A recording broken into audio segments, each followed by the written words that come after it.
కబడ్డీ కబడ్డీ కబడ్డీ కబడ్డీ కబడ్డీ కబడ్డీ కబడ్డీ కబడ్డీ కబడ్డీ కబడ్డీ కబడ్డీ ఏంట్రా ఈ కబడ్డీ కబడ్డీ కబడ్డీ అంటారా? మరి మీరే కదా మన స్టంప్ టేల్స్ లో నెక్స్ట్ ఏం మాట్లాడుకుందాం, ఏం వీడియోస్ చేద్దామంటే పీకేఎల్ కావాలన్నారు కదా. మరి మీరు చెప్పిన తర్వాత వినకుండా ఉంటే నేను మీ మాపురం ఎందుకు అవుతా, మీరు నాకు మాపురం ఎందుకు అవుతారు? ఇంకా స్టార్ట్ చేసేద్దాం. First video of PKL season 12. Let's get started. Welcome to stump tales. నా పేరు Kaushik and pro kabaddi league season 12 ప్రారంభం కాబోతోంది ఇంకొన్ని రోజుల్లో. దానికి సంబంధించిన మొట్టమొదటి వీడియోతో ముందుకు వచ్చాను. అయితే దీంట్లో ఒక 3 టీంల గురించి మాట్లాడుకుందాం అండ్ టోర్నమెంట్ ఫార్మాట్ ఎప్పుడు స్టార్ట్ అవుతుంది, ఎక్కడ స్టార్ట్ అవుతుంది, లైట్గా ఇవి టచ్ చేద్దాం అనిపిస్తుంది నాకు. సరేనా? ఈ కబడ్డీ వీడియోలు ఇంకా కావాలనుకుంటే మీరు నాకు హెల్ప్ చేసి పెట్టాలి. ఏంటంటే ఒకటి లైక్ కొట్టి పెట్టాలి. దాంతో కొత్త ప్రేక్షకుల దగ్గరికి వెళ్ళిపోతుంది వీడియో. కొత్త వాళ్ళకి యూట్యూబ్ పుష్ చేసేస్తాం. కబడ్డీ ఆడుతుంది వాళ్ళతో పాటు. అలా కొత్తగా ఎవరైనా వచ్చిన వాళ్ళు ఉంటే కనుక మీకు నచ్చితే ఈ వీడియో చెప్పిన విధానం కావచ్చు, ఎడిట్ చేసిన విధానం కావచ్చు, ప్రెజెంట్ చేసిన తీరు కావచ్చు, ఏం నచ్చినా సరే ఒక సబ్స్క్రైబ్ కొట్టి పెట్టారంటే మాకు ఎక్కలేని మోటివేషన్. మేము కూడా కబడ్డీ అనుకుంటే సీజన్ మొత్తం అంతా కూడా ఎలా రేగిపోతాం. సో మీరు ఆ లైక్, ఆ సబ్స్క్రైబ్, ఆ కమెంట్ కొట్టి పెడితే హ్యాపీగా రుణపడి ఉంటాం. Thank you so much for that. మరి పాయింట్లోకి వచ్చేద్దాం. అయితే ఏంటంటే ఈసారి చాలా మార్పులు జరిగిపోయామా.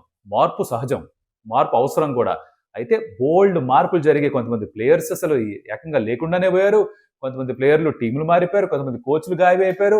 అండ్ గాయబ్ అయిపోయిన ప్లేయర్స్ లో అతిపెద్ద ప్లేయర్ ఎవరు అంటే పర్దీప్ నర్వాల్. నేను ఇంకా ఆడినమ్మా, ఇంక అయిపోయిందిరా, ఘోర పరాభవం జరిగింది అని తను ఫిక్స్ అయ్యాడు, వెళ్ళిపోయాడు కబడ్డీ వదిలేసి.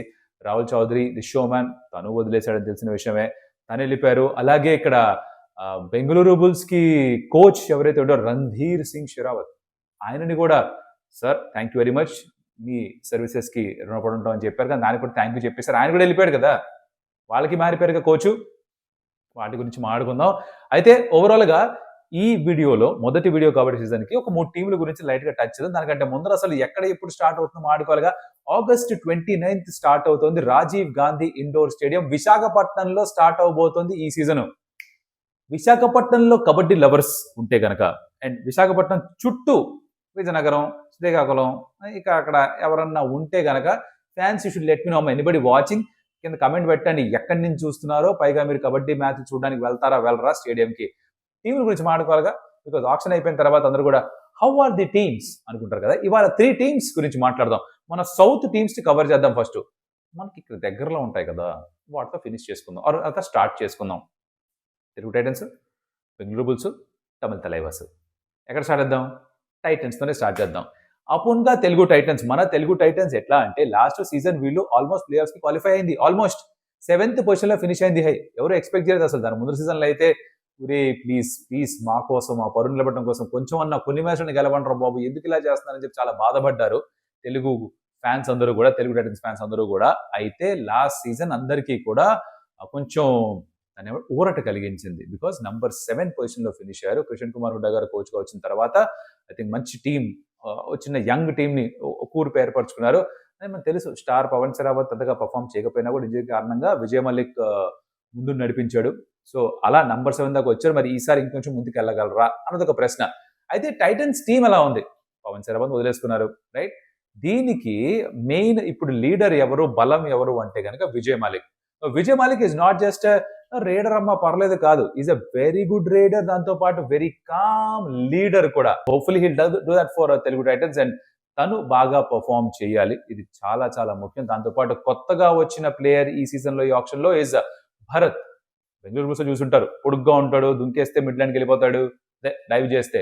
ఆ ప్లేయర్ తీసుకొచ్చారు ఇక్కడ తెలుగు టైటన్స్. సో తన పైన కొంచెం ఎక్స్పెక్టేషన్స్ ఉంటాయి. కాకపోతే తను కూడా లాస్ట్ సీజన్ అంత గొప్పగా పర్ఫామ్ చేయలేదు. First season was a breakout season. In fact తను 100 పాయింట్లు కొట్టకపోతే నా పేరు మార్చుకుంటాను, కోచింగ్ ఆపేస్తా అన్నారు. అదే ఇప్పుడు మాజీ coach of Bengaluru bulls Randhir Singh Sherawat గారు చెప్పినట్టుగానే ఆ సీజన్ లో 100 పాయింట్లు కూడా కొట్టాడు. తర్వాత పర్ఫార్మెన్స్ డిప్ అయింది. బట్ ఇక్కడ తిరిగి మళ్ళీ ఏమన్నా ఈ has a point to prove కదా. మేజర్ ప్రాబ్లం ఏంటి తెలుసా తెలుగు టైటన్స్ కి? డిఫెన్స్ లో పెద్దగా ఎక్స్పీరియన్స్ కనిపించట్లేదు. అది దెబ్బ కొట్టచ్చేమో. ఎందుకంటే ప్రెజర్లోకి వస్తే ఈ యంగ్ ఫేస్లు ఎంతగా పర్ఫామ్ చేస్తారు అన్నది చూడాల్సిన అవసరం ఉంటుంది. సాగరు, అజిత్ పవారు, శంకర్ గదే ఇలాంటి వాళ్ళు ఉన్నారు. కానీ ఒకవేళ వాళ్ళు క్లిక్ కాకపోయినా, ఒకవేళ ఫామ్ లేకపోయినా, మిగతా యంగ్ కుర్రాళ్ళు ఎవరైతే ఉన్నారో వీళ్ళు ఏం చేస్తారు, అది will be very crucial aspect ఈ సీజన్ లో తెలుగు టైటన్స్ కి. తెలుగు టైటన్స్ తెగ ఎక్కువగా డిపెండ్ అయిపోయింది ఆబ్వియస్లీ ఇప్పుడు మాట్లాడుకున్నట్టుగా భరత్ పైన, అలాగే విజయ్ మాలిక్ పైన అండ్ వాళ్ళ డిఫెన్స్ పైన చాలా రెస్పాన్సిబిలిటీ ఉంటుంది. నా ఆ డిఫెన్స్ ఇందాక అన్నట్టుగా అనుభవం కాస్త తక్కువ ఉంది, కానీ యూత్ మామూలుగా ఉండదు కదా, ఉడుకు రక్తం, అది ఎక్స్పీరియన్స్తో కలిసి కనుక ఒక మంచి పార్ట్నర్షిప్ క్రియేట్ చేస్తే you never know, Telugu Titans ఈసారి ఒక డార్క్ హార్స్గా మారచ్చు ఈ సీజన్లో. ఫేవరెట్స్కి అయితే స్టార్ట్ చేయాలని నాకు అనిపిస్తుంది. మీరు ఒప్పుకోకపోవచ్చు మా బ్రో, మీకేమనిపిస్తుంది మీరు కమెంట్లో చెప్పొచ్చు. బట్ టీం చూసిన తర్వాత తోపహ అనడానికి లేదు, అలా అని అస్సలు బాగాలేదు అనడానికి లేదు, కానీ కలిసికట్టుగా ఆడగలరా.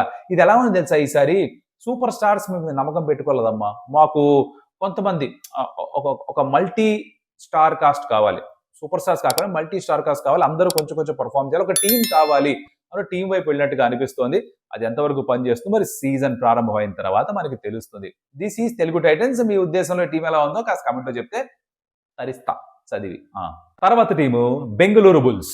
వీళ్ళ కోచ్ని, మోస్ట్ సక్సెస్ఫుల్ కోచ్ని దాన్ని వదిలేశారు, రణ్ధీర్ సింగ్ షెరావత్ గారిని. ఆయన వదిలేయడం అది పెద్ద షాకే అందరికీ కూడా. బీసీ రమేష్ని తీసుకొచ్చారు కోచ్గా. ఆయన గతంలో బెంగాల్ వారియర్స్ తరఫున కోచ్గా ఉన్నారు, తర్వాత ఐ థింక్ పట్నా సైడ్కి కూడా కోచింగ్ చేశారు. బెంగళూరు బుల్స్ కూడా అసిస్టెంట్ కోచ్గా ఉన్నారు, ఇప్పుడు ఫుల్ టైం తనే హెడ్ కోచ్గా మారుతున్నారు. తన కోచింగ్ హయాంలో మరి ఎలా స్టార్ట్ చేస్తారు బెంగళూరు బుల్స్ అన్నది చూడాలి. Yogesh Dahiya, most expensive Indian defender, 1.125 crores ఖర్చు పెట్టి ఆప్షన్ తను తెచ్చుకున్నారు. లాస్ట్ సీజన్ బాగా పర్ఫామ్ చేశాడు, 100కి పైగా టాకిల్ పాయింట్స్. తన పైన బోల్డ్ ఖర్చు పెట్టారు, బోల్డ్ నమ్మకం పెట్టుకున్నారు. మరి ఆ నమ్మకాన్ని ఒమ్ము కాకుండా చూసుకోవాల్సిన బాధ్యత యోగేష్ది.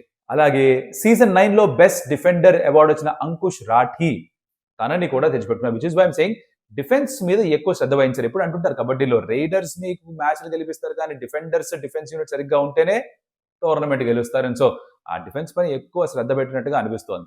బెంగళూరు బుల్స్ డిఫెన్స్ బాగానే స్ట్రాంగ్ గా ఉంది, సరే బాగానే ఉంది అనుకున్నా కూడా వాళ్ళ రైడింగ్ యూనిట్ కొంచెం పల్సగా ఉన్నట్టుగా అనిపిస్తోంది. If look at the players that they taken, అంటే వీళ్ళు 5 కోట్ల దాకా ఖర్చు పెట్టారు ఆప్షన్ లో. రిటైన్ చేసుకున్న ప్లేయర్స్ కాకుండా 8 మంది NYPs రిటైన్ చేసుకున్నారు. అంటే భవిష్యత్తు గురించి ఆలోచిస్తున్న అర్థమవుతుంది. 15 ప్లేయర్లు ఆప్షన్ లో తీసుకున్నారు, కానీ రైడింగ్ విభాగంలో చూస్తే కొంచెం ఆ పదును తక్కువగా అయితే ఉంది. పంకజ్, మంజిత్, ఆకాష్ షిండే వీళ్ళు కాకుండా ఇంకెవరో తోప్ రైడర్ అని కనిపించట్లేదు బెంగళూరు బుల్స్ లో. సో దాన్ని ఎలా అడ్రస్ చేస్తారో సీజన్ లో, ఆ NYP ప్లేయర్స్ ఎవరన్నా స్టెప్అప్ అవుతారా అన్నది చూడాల్సిన విషయం. గత సీజన్ లో బెంగళూరు బుల్స్ సరిగ్గా పర్ఫామ్ చేయలేదు. ఆబ్వియస్లీ టీమ్ మేనేజ్మెంట్ కి మరి ఎక్స్పెక్టేషన్స్ ఎక్కువ, ఫ్యాన్స్ కి చాలా ఎక్స్పెక్టేషన్స్ ఎక్కువ. It's very very competitive side. గతంలో అద్భుతంగా పర్ఫామ్ చేసిన సైడ్ ఇది. సో వాళ్ళ నుంచి మచ్ ఇంప్రూవ్ పర్ఫార్మెన్స్ అయితే ఎక్స్పెక్ట్ చేస్తున్నారు. సో యోగేష్ దయ్యా తను ఎటువంటి ఎక్స్పీరియన్స్ యాడ్ చేస్తాడు, దాంతో పాటుగా మంజిత్, వీళ్ళు ఎలాగా ఈ టీంని ముందుకు తీసుకెళ్తారు, ఈసారి ఏమన్నా we come back with a vengeance అంటారా అన్నది వెయిట్ చేసి చూడాలి. Next team is Tamil Thalaivas. PKL 12లో బహుశా స్ట్రాంగెస్ట్ రైడింగ్ యూనిట్ ఉన్నది తమిళ్ తలైవాస్ కి. అసలు చూసారా ఎలా ఉందో? నరేంద్ర కండోలా ఎలాగో ఉన్నాడు, అర్జున్ దేశ్వాల్ తన్ని యాడ్ చేశారు, పవన్ శరావత్ హై ఫ్లైర్ తనని కూడా తెచ్చుకున్నారు, ముగ్గురు ఉన్నారు త్రయం, అండ్ తోప్ రైడర్స్ అందరూ కూడా. అయితే అదే వాళ్ళ బలం, అదే వాళ్ళ బలహీనతగా ఏమన్నా మారుతున్నారు ఒక చిన్న సందేహం కూడా. ఎందుకంటే ఇప్పుడు యూజువల్గా ఏంటి, ఒక మెయిన్ రైడరు, సపోర్ట్ రైడర్స్ గా ఇద్దరు ఉంటారు. మెయిన్ రైడర్ ఎక్కువ శాతం రైడింగ్ చేస్తుంటాడు, తనకి ఏమన్నా అయితే ఆర్ రాదర్ ఇంజురీ అనట్లే, తను అవుట్ అయ్యి బెంచ్ మీద కూర్చుంటే రివైవ్ చేయాల్సిన responsibility second raider, third raider పైన ఉంటుంది. అలా మేనేజ్ చేసుకుంటూ వెళ్తారు. ఇక్కడ ముగ్గురు స్టార్లు, ముగ్గురు సూపర్ స్టార్లు. Narender Kandola sensational raider, last 2 సీజన్లుగా ఎలా పర్ఫామ్ చేస్తున్నారు అసలు. 2023 జూనియర్ వరల్డ్ కప్ ఆఫ్ కబడ్డీలో అసలు అద్భుతంగా పర్ఫామ్ చేసి అందరూ కూడా ఎవడరా కొర్రాడు అన్నట్టుగా ఒక ప్రామినెన్స్ తెచ్చుకున్నాడు. అర్జున్ దేశ్వాల్ 1100కి పైగా రేట్ పాయింట్స్ ఉన్నాయి. పవన్ శరావత్ గురించి ప్రత్యేకంగా చెప్పాల్సిన పని లేదు. నిజమే, అంటే అర్జున్ దేశ్వాల్కి ఒక ఇంజురీ కన్సర్న్, లాస్ట్ సీజన్ కూడా అంత గొప్పగా కన్సిస్టెంట్ గా ఆడలేదు. అలాగే పవన్ శరావత్ లాస్ట్ సీజన్స్ గా అన్ని ఇంజురీతో కొంచెం ఇబ్బంది పడుతున్నమాట వాస్తవమే. దాని నుంచి పూర్తిగా ఫిట్ అయ్యి వెనక్కి వస్తున్నారని చూడాలి. పవన్ శరావత్ కి గతంలో వచ్చినంత ఎక్కువ డబ్బులు రాలే, 50-60 లక్షలు మాత్రమే ఇచ్చారు దానికి ఆప్షన్ లో. సో తను ఈ has a point to prove. But ఆ ఇంజురీ కన్సర్న్స్, ఫిట్నెస్ ఇష్యూస్ ఎంతవరకు ఉన్నాయి, ఎంతవరకు సర్దుకున్నాయి అన్నది కరెక్ట్ చేసుకోవాల్సిన ఆర్ చెక్ చేసుకోవాల్సిన విషయం.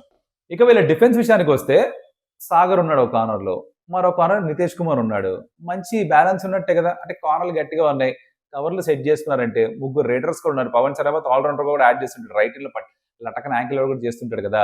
సో మీరు చూసారా ఎంత స్ట్రాంగ్ అనిపిస్తుంది ఈ సైడ్. ఆప్షన్ లో మంచి పిక్స్ చేశారు, అండ్ అఫ్ కోర్స్ వాళ్ళ రేడింగ్ పవర్ ని పెంచుకున్నారు. డిఫెన్స్ లో కూడా మంచి ప్లేయర్స్ తెచ్చిపెట్టుకున్నారు. యాక్చువల్లీ వీళ్ళు చాలా దూరం వెళ్తారు ఈ సీజన్ లో అన్నట్టుగా అనిపిస్తోంది. సో మీ ఉద్దేశంలో తెలుగు టైటన్స్, బెంగళూరు బుల్స్, తమిళ్ తలైవాస్ వీళ్ళలో ఏ టీం ఎక్కువ స్ట్రాంగ్ అనిపిస్తోంది?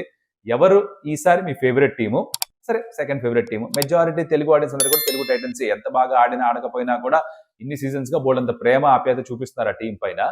కాకుండా సెకండ్ ఫేవరెట్ టీం ఏదో కింద కామెంట్ లో చెప్పండి. అండ్ అఫ్ కోర్స్ మీ ఉద్దేశంలో ఏ ప్లేయర్ బాగా పర్ఫామ్ చేస్తారు అనుకుంటున్నారు, ఎవరి మూవ్స్, ఎవరి ఆప్షన్ మూవ్స్ వర్కౌట్ అవుతుంది అనుకుంటున్నారు, let me in the comments. And తర్వాత వీడియోలో వేరే టీంల గురించి మాట్లాడదాం, తర్వాత ఈ ఫార్మాట్ గురించి ఇవన్నీ కూడా మాట్లాడదాం.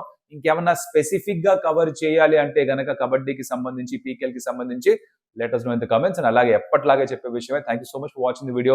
లైక్ చేయండి వీడియోని, ఎక్కువ మందికి ఆడియన్స్ కి చూపిస్తుంది యూట్యూబ్. కొత్తగా చూస్తున్న ఎవరైనా ఉంటే ఇప్పటిదాకా సబ్స్క్రైబ్ చేసుకోని వాళ్ళు ఎవరైనా చూస్తుంటే కనుక కన్సిడర్ సబ్స్క్రైబింగ్, బికాజ్ అది మాకు భయంకరమైన మోటివేషన్ ఇస్తుంది ఇంకా మంచి వీడియోస్ ముందుకు తీసుకురావడానికి. మరొక వీడియోలో మళ్ళీ కలుస్తా, అప్పటిదాకా సెలవు. Adios Amigos.